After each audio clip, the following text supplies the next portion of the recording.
Bismillahirrahmanirrahim. Assalamu alaikum. Today's date is 17 August 2020 and the day is Monday. मज़मून है general science, subject 9th class का general science पढ़ाने लगी मैं आपको। जमात 9 सबक नंबर 9 है बुनियादी इलेक्ट्रॉनिक्स। आज हम जो पढ़ेंगे टॉपिक्स हैं telephone, computer, fax machine, facsimile जिसे आप कहते हैं, टेलेक्स मशीन। आईटी के लिहाज से यानी कि इंफॉर्मेशन टेक्नोलॉजी के लिहाज से इनका क्या किरदार है, ठीक है।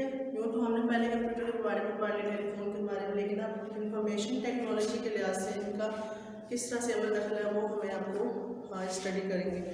पेज नंबर 172 पे ये स्टार्ट हो रहा है, ठीक है। सबसे पहले आपके पास है यहाँ पे टेलीफोन, फिर facsimile fax machine, then telex machine,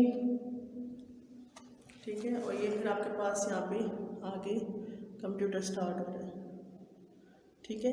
तो हम बारी बारी को आज पढ़ते हैं, स्टार्ट करते हैं। बिस्मिल्लाहिर्रहमानिर्रहीम। सबसे पहले टेलीफोन। जब हम टेलीफोन पर गुफ्तगू करते हैं तो आपकी आवाज़ बरकी इशारात में तब्दील हो जाती है। ये बरकी इशारात टेलीफोन की तार के साथ सफ़र करते हुए टेलीफोन एक्सचेंज के ज़रिए एक फ़ोन से दूसरे टेलीफोन सेट तक पहुंचते हैं, जो लाइन के दूसरे सिरे पर मौजूद होता है। टेलीफोन रिसीवर बरकी इशारात को फिर से सूती इशारात में तब्दील कर देता है। टेलीफोन सिग्नल एक्सचेंज के नेटवर्क के ज़रिए तरसील होते हैं। ये सिग्नल दो टेलीफोनों को आपस में बातचीत हो रही हो आपस में मिलाते हैं। बरकी टेलीफोन सिग्नलों की बरकी तार के ज़रिए या इनके साथ चलता हुआ आपके टेलीफोन सेट तक पहुंचता है, ताहम इसकी गुंजाइश भी बहुत मौजूद है। आपके फ़ोन और एक्सचेंज के दरमियान ये बरकी सिग्नल्स रोशनी की इशारात में तब्दील होकर ऑप्टिक फाइबर के साथ सफ़र करते हैं या रेडियोई लहरों में तब्दील होकर सेटेलाइट के ज़रिए आपके फ़ोन तक पहुंचते हैं। एक सेलुलर मोबाइल फ़ोन एक छोटा सा रेडियो ट्रांसमीटर और एक रिसीवर लगा हुआ होता है।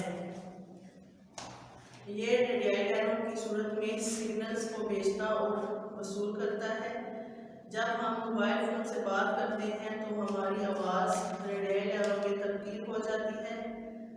हर स्टेशन पर एक मखसूस इलाके का अहाता करता है और इसका सेल कहलाता है। जब एक सेलुलर किसी जगह से दूसरी जगह चला जाता है तो इसके फ़ोन का राब्ता खुद ब खुद दूसरे स्टेशन से हो जाता है।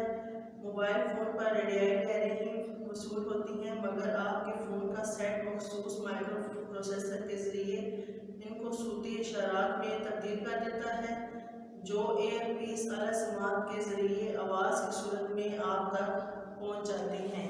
नेक्स्ट आपके पास है facsimile fax machine. Facsimile fax machine. Fax का लफ्ज़ किसी फैक्सीमाइल के मुखफ़्फ़फ़ के तौर पर इस्तेमाल होता है, जिसका मतलब है किसी दस्तावेज़ या तस्वीर को हूबहू नकल फैक्स मशीन के किसी दस्तावेज़ या तरसील के लिए। फैक्सीमाइल इसके तरीक हिस्सों और रोशन हिस्सों को बरकी सिग्नलों में तब्दील कर देती है।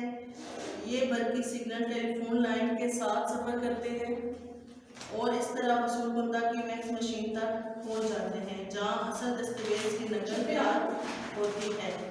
टेलेक्स मशीन क्या होती है? आपके पास एक टेलीप्रिंटर एक एक्सचेंज मशीन में टेलीफोन लाइन के जरिए पैगामात और तहरीर को दूसरी टेलेक्स मशीन तक पहुँचा सकती है। पैगामात की यह तरसील भी बरकी इशारात की सूरत में होती है, ताहम पैगाम भेजने वाला पैगाम पहले टेलेक्स मशीन पर टाइप होता है, फिर उसके बाद अरसाल किया जाता है।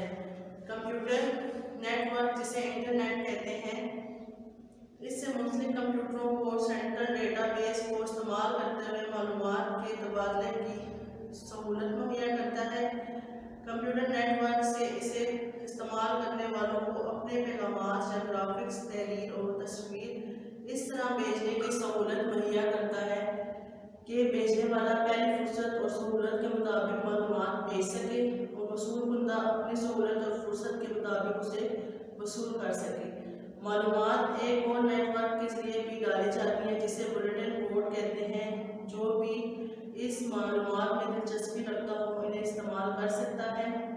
اس کے علاوہ کمپیوٹر میں ایک اور سہولت دستیاب ہوتی ہے، وہ ہے کمپیوٹر یا ویڈیو کانفرنسنگ، جس کے ذریعے انہیں استعمال کرنے والے ہزاروں میل دور بیٹھ کر بھی ایک دوسرے کو دیکھ کر آپس میں گفتگو بھی کر سکتے ہیں۔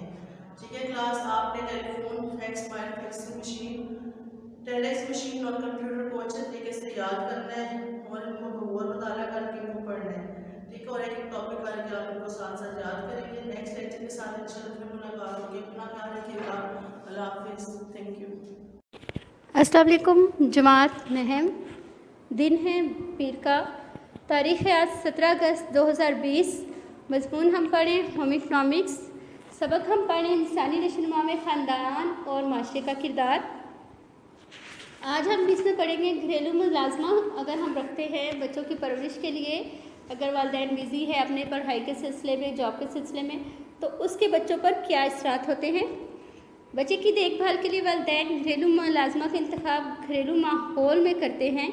گھریلو ملازمہ رکھنے کا سب سے فائدہ یہ ہوتا ہے کہ بچوں کی پرورش گھر کے مانوس ماحول ہی میں ہوتی ہے، یعنی کہ ملازمہ گھر ہی آتی ہے تو اس کی پرورش، بچوں کی پرورش بھی وہ گھر کے ماحول میں کرتی ہے۔ اس کا یہ نقصان نہیں ہوتا کہ بچوں کو پابندی سے ہمیں کہیں پہنچانا اور واپس لانے کی مشقت کرنی ہے، اس سے پیرنٹس کو نجات مل جاتی ہے۔ عام گھریلو ملازمائیں بچوں کی تربیت یا نشوونما سے متعلق معلومات سے لا علم ہوتی ہیں، اس لیے گھریلو ملازمہ کا انتخاب بھی بہت احتیاط سے کرنا چاہیے تاکہ بچوں کی نگہداشت کے بارے میں تربیت دینے کی ضرورت ہوتی ہے، اور خاص طور پر بچے کی ماں کو اپنی خواہشات کے مطابق گھریلو ملازمہ کو اس کی ذمہ داریاں سمجھانے کی ضرورت ہوتی ہے تاکہ بچوں کی پرورش جو ہے حسب منشا ہو سکے، پیرنٹس کی مطابق جیسا کہ وہ چاہتے ہیں۔ گھریلو ملازمہ کام، غذا، بچوں کی نشوونما کی ذمہ داریاں نبھانی پڑتی ہیں۔ کچھ ملازمائیں کل وقتی یعنی کہ کچھ گھنٹوں کے لیے آتی ہیں اور کچھ جز وقتی رکھی جاتی ہیں، لیکن ان کی مسلسل نگرانی کی بہرحال ضرورت ہوتی ہے۔ گھریلو ملازمہ کی کیا ذمہ داریاں ہوتی ہیں؟ دن کے اوقات میں ملازمہ کو بچوں کے کھانے پینے کا خیال رکھنا ہوتا ہے، اس لیے اسے ان کے دودھ اور غذا وغیرہ سے متعلق معلومات حاصل ہونی چاہیے اور اسے ذمہ داری سے وقت پر ان کے کھانے پینے کا بندوبست بھی کرنا چاہیے۔ بچوں کے سونے جاگنے کے اوقات کی تفصیل سے آگاہی بھی ضروری ہے اور پیار و محبت سے ان کو سلانا بھی چاہیے۔ بچوں کے کھیل کود کی جگہ کا تعین اور گھر کے مختلف قطعات کی حد بندی کرنا تاکہ بچے محفوظ جگہوں پر ہی محدود رہیں، جیسے کہ سیڑھیاں ہیں، چھت ہے، ٹیرس ہے، اس کی طرف نہ جائیں۔ بچوں کو غسل کروانے کے اوقات کا دھیان رکھنا، نیز ان کے نہلانے دھلانے میں مدد کرنا بھی اس کی ذمہ داری ہے۔ بچوں کے ساتھ محبت اور نرمی کا سلوک کرنا چاہیے۔ کھیل کود کے دوران ان کی نگرانی کرنا تاکہ وہ اپنے آپ کو کوئی نقصان نہ پہنچائے اور چیزوں کو بھی نقصان نہ پہنچائے۔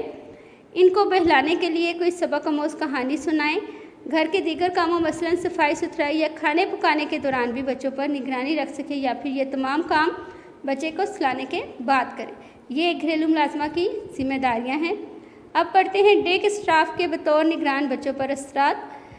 خواتین کے ملازمت پیشہ ہونے کی صورت میں جب خصوصاً شیر خوار بچے اور 5 سال سے کم عمر بچوں کی نگرانی اور تربیت کے مسائل سامنے آنا شروع ہوئے تو ڈے کیئر سینٹر کے قیام کی ضرورت محسوس کی اور سماجی بہبود کے اداروں نے ڈے کیئر سینٹر کے قیام کی بنیاد ڈالی، یعنی کہ ایک ایسے ادارے کی بنیاد ڈالی جو فل ڈے بچے کی دیکھ بھال کرتا اور جب پیرنٹس فارغ ہوتے تو وہ ادھر اس سے وہاں سے اس کو لے جاتے، جس کی افسر انچارج ایک خاتون فیلڈ آفیسرز کو مقرر کرنے کا فیصلہ طے پایا اور بچوں کی دیکھ بھال اور والدین سے رابطے کے لیے ایک خاتون سوشل ویلفیئر آفیسر اور آیا تعینات کی گئی تاکہ ملازمت پیشہ خواتین ان سینٹرز میں بچے چھوڑ کر اطمینان سے اپنی ملازمت پر جا سکیں اور شام کو واپسی پر بچوں کو گھر لے جا سکیں۔ اس دورانیے میں ڈے کیئر سینٹر میں مندرج جو سہولیات فراہم کرنے کا فیصلہ کیا گیا وہ تھی کہ بچوں کے لیے دودھ، دوپہر کا کھانا، دیکھ بھال اور تحفظ، بچوں کے لیے مختلف اقسام کے کھیل اور تفریح، مونٹیسری طریقہ تعلیم، مؤثر تربیت، یعنی کہ یہ ان کا کام تھا کہ یہ سہولیات بچے کو فراہم کی جائیں گی۔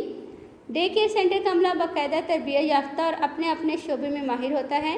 اس قسم کے ادارے ملک کے تمام بڑے شہروں مثلاً کراچی، لاہور، راولپنڈی، ملتان، فیصل آباد اور بہاولپور میں موجود ہیں۔ इन इदारों में बच्चों को घर जैसा माहौल मुहैया किया जाता है ताकि इनकी परवरिश और देखभाल की जा सके और इन्हें मोहब्बत और शफ़क़त तहफ़्फ़ुज़ फ़राहम करके एहसास कमतरी से बचाया जा सके। डे केयर स्टाफ के फ़राइज़, बच्चों की निगहदाश्त पर मामूर डे केयर स्टाफ का बाकायदा अमला जो होता है वो तरबियत याफ्ता होता है। इनके फ़राइज़ बच्चों की देखभाल, ग़िज़ा का ख्याल, खेल कूद में एहतियात, अच्छी तरबियत की फ़राहमी, बच्चों को नज़्में याद करवाना, इब्तदाई तालीम और वक्त पर दूध और रिफ़्रेशमेंट वगैरह मुहैया करना थे। बच्चों की शख्सियत पर डे केयर स्टाफ के असरात क्या पड़ते हैं? सुबह 7 बजे से शाम 3 बजे तक डे केयर सेंटर में बच्चे जो वक्त गुजारते हैं, इनकी शख्सियत पर डे केयर स्टाफ का गहरा असर होता है, क्योंकि ये स्टाफ बच्चों को घरेलू माहौल फराहम करता है, इनसे मशफ़क़ाना सलूक रवा रखता है और इनकी ज़रूरियात को पूरा करता है ताकि इनमें एहसास महरूमी पैदा ना हो। डे केयर स्टाफ एक खातिरदार के मुतबादल के तौर पर वो तमाम फ़राइज़ अंजाम देता है जो माँ की गैर मौजूदगी में सर अंजाम दिए जाने चाहिए। बच्चों की सेहत की बेहतरी, खेल कूद के ज़रिए इनकी ज़ायद तवानाई का इस्तेमाल, मुख्तलिफ़ नौइयत के खेल और फ़ारिग औक़ात के सही मसरफ़ की सरगर्मियाँ इनका बुनियादी नुक्ता होता है। डे केयर सेंटर इज्तिमाई ग्रोहों में रहना, दूसरे बच्चों से मेल मिलाप का तजर्बा भी फ़राहम करता है। अपने हम उम्रों के साथ गुजारा गया वक्त इनके जहन पर वाज़िया नक्श छोड़ जाता है, जो बच्चे की शख्सियत पर अच्छे और बुरे असरात और सही और गलत की तमीज़ सिखाने में मददगार साबित होते हैं। बेटा जी, आज का टॉपिक आपका यहाँ पे मुकम्मल होता है। आपने जो आपको बोर्ड के ऊपर हेडिंग्स नज़र आ रही हैं, इसके अकॉर्डिंग आपने ये सारा याद करना है और इसको याद करने के बाद प्रैक्टिस के तौर पर रफ रजिस्टर के ऊपर भी लिखना है ताकि ये आपको अच्छे से याद हो जाए। इंशाल्लाह आपके नेक्स्ट टॉपिक के साथ दोबारा मुलाकात होगी। तब तक के लिए अपना ख्याल रखिएगा। अल्लाह हाफिज़। Assalamu alaikum students. Today the date is 17 August 2020 and the day is Monday. जमात नाहम मज़मून है आप लोगों का इस्लामियात इख्तियारी। आज हम जो टॉपिक कर रहे हैं वो हज़रत ईसा अलैहिस्सलाम है। बुक पे मैंने 3 तरह क्वेश्चन बना के लिख दिए, इनके किस तरीके से आपका ये क्वेश्चन बन के आ सकता है। फर्स्ट आप देखो, हज़रत ईसा अलैहिस्सलाम के मुख्तसर हालात दावत का हाल बयान करें, नीज़ बताएं कि इन्हें किस तरह आसमान की तरफ उठा लिया गया।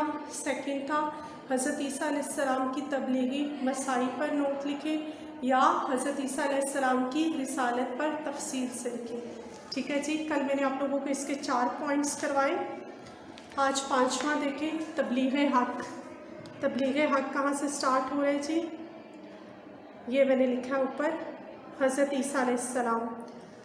देखें, हज़रत ईसा अलैहिस्सलाम पैगाम हदायत और तबलीग हक़ की खिदमत अंजाम देते हुए अपनी कौम को बुरी आदतों से इज्तनाब करने यानी कि इनको रोकने, मालो दौलत के लालच से बचने और ऐश पसंद ज़िंदगी से बाज रहने का सबक देते, लेकिन बनु इसराइल पर इनकी तबलीग का कोई असर ना होता। यानी कि हज़रत ईसा अलैहिस्सलाम अपनी जो कौम थी उनको क्या करते थे, बुरी आदतों से रोकते, मालो दौलत के लालच से बचते, यानी कि जो ऐश की ज़िंदगी गुजार रहे थे इनको वो इससे मना करते थे, लेकिन वो इन पर इनकी तबलीग का कोई असर ना होता था। सेकंड देखें, बनी इसराइल की सरकशी। उसी के नीचे से क्लास स्टार्ट हो रहा है, यहाँ से मैंने इसका पॉइंट बनाया, बनी इसराइल की सरकशी। हज़रत ईसा मुखालफतों के बावजूद अपने फ़र्ज़ मुनसिबा में सरगर्म अमल करते रहे, यानी कि अपना जो फ़र्ज़ थे वो बहुत अच्छे तरीके से अंजाम देते रहे और शब रोज़ बनु इसराइल की बस्तियों में पैगाम हक़ सुनाते रहे। मगर बदबख्त बनु इसराइल अपनी सरकशी, अम्बिया से दुश्मनी और तालीम इलाही से बगावत की वजह से हक़ को कबूल करने पर आमादा ना हुए। एक छोटी सी जमात के अलावा इनकी कौम की अक्सरियत ने हज़रत ईसा की मुखालफत की और इनके साथ बुग़्ज़ व हसद को अपनी आदत बना लिया। ठीक है जी, अब नेक्स्ट इनका पॉइंट है हज़रत ईसा अलैहिस्सलाम के ख़िलाफ़ साजिश। अब देखो उन्होंने क्या हज़रत ईसा अलैहिस्सलाम के ख़िलाफ़ साजिश की थी। हज़रत ईसा अलैहिस्सलाम पर जो चंद लोग ईमान लाए वो इंतहाई मुखलिस थे, यानी कि वो ऊपर से भी उनके साथ यानी कि अपनी जान तक कुर्बान करने के लिए तैयार रहते थे, मुखलिस थे, यानी कि दिल में और दिखावे के लिए वो नहीं करते थे, बल्कि जो थे वो उनके सामने थे। हज़रत ईसा अलैहिस्सलाम पर پر جو چند لوگ ایمان لائے وہ انتہائی مخلص اور جانثار کے ان پر جان کی قربان کر دیتے تھے۔ قرآن عزیز نے ان لوگوں کو حواری اور انسانیہ کہا ہے۔ کلاس آپ لوگوں کا شارٹ کوشچن بھی بن کے آ سکتا ہے کہ حضرت عیسیٰ علیہ السلام پر جو لوگ ایمان لائے ان کو قرآن نے کیا لقب دیا ہے؟ تو ان کو قرآن نے کیا لقب دیا ہے؟ حواری اور انسان اللہ۔ حضرت عیسیٰ نے نہ شادی کی نہ ان کے اہل و عیال تھے، وہ شہر شہر گاؤں گاؤں پیغام حق سناتے اور ان کی مقدس ذات سے مخلوق خدا کی جسمانی اور روحانی دونوں طرح کی شفایابی تھی، اس لیے ہر ایک ان سے محبت کرتا۔ بنو اسرائیل نے ان کی بڑھتی ہوئی مقبولیت کو حسد اور خطرے کی نگاہ سے دیکھا اور فیصلہ کیا کہ بادشاہ وقت کو ان کے خلاف مشتعل کر کے ان کو سولی پر چڑھا دیا جائے۔ ٹھیک ہے کلاس، آج آپ لوگوں کو میں نے اس کے چوتھا، پانچواں اور چھواں پوائنٹ کروایا، 3 آپ لوگوں کو میں نے کل کروائے، 3 آج کروائے۔ بہت اچھے طریقے سے اس کو پراپر یاد کرنا ہے، ٹھیک ہے۔ شارٹ جو کوسچن ہے وہ آپ لوگوں نے کاپی پہ لکھنا ہے، یہ لانگ ہے، ان کے پوائنٹس اس کے بک پہ لکھ کے پراپر اسی طریقے سے اس کو یاد کرنا ہے۔ انشاءاللہ نیکسٹ پھر آپ لوگوں سے ملتے ہیں، اپنا خیال رکھیے گا، اللہ حافظ۔ السلام علیکم کلاس 9، امید کرتی ہوں آپ خیریت سے ہوں گے۔ Today date is 17 August, day is Monday, class 9th arts, subject is mathematics. Diary of 17 August, exercise 4.5، question number 1A and C part. Okay, آپ کی ڈائری ہے کہ کوشچن 1 کے آپ کے بہت سے پارٹس ہیں جس میں سے آپ نے simple A and C part کرنا ہے۔ ٹھیک ہے، اسٹارٹ کرتے ہیں کوشچن نمبر 1A پارٹ۔ دیکھیں کوشچن 1A پارٹ میں آپ کے پاس، ہاں جی، کوشچن نمبر 1 میں آپ کے پاس دیکھیے ایسے ہے کہ انہوں نے کہا ہے کہ مطلب سب پارٹس میں آپ نے ایک فائنڈ آؤٹ کرنا ہے ایڈیشنل اماؤنٹ آپ نے کتنی پے کی۔ آپ کو پتہ ہے کہ جب ہم کوئی چیز قسطوں پہ خریدتے ہیں، انسٹالمنٹ پہ خریدتے ہیں، تو ہمیں اگر وہ چیز 100 روپیز کی ہے تو ہو سکتا ہے ہمیں 140 پے کرنا پڑے اس کا، یا جب ہماری انسٹالمنٹ کمپلیٹ ہو تو وہ ہمیں 150 کی، مطلب ہمیں جو ہے اس کا ٹوٹل 150 پے کرنا پڑے اگر ہم انسٹالمنٹ میں چیزیں لیتے ہیں۔ اور سیکنڈ پارٹ ہے express the additional amount obtained in as a percentage of the cash price۔ آپ نے مطلب اس کی ایڈیشنل اماؤنٹ کی پرسنٹیج بھی فائنڈ آؤٹ کرنی ہے۔ بہت آسان سا کوشچن ہے، سمپل۔ آپ کے پاس 2 کنڈیشنز ہیں، ایک ہے ایڈیشنل اماؤنٹ آپ نے فائنڈ آؤٹ کرنی ہے، اور سیکنڈ آپ نے جو ہے یہ بتانا ہے کہ پرسنٹیج میں چینج کرنا ہے۔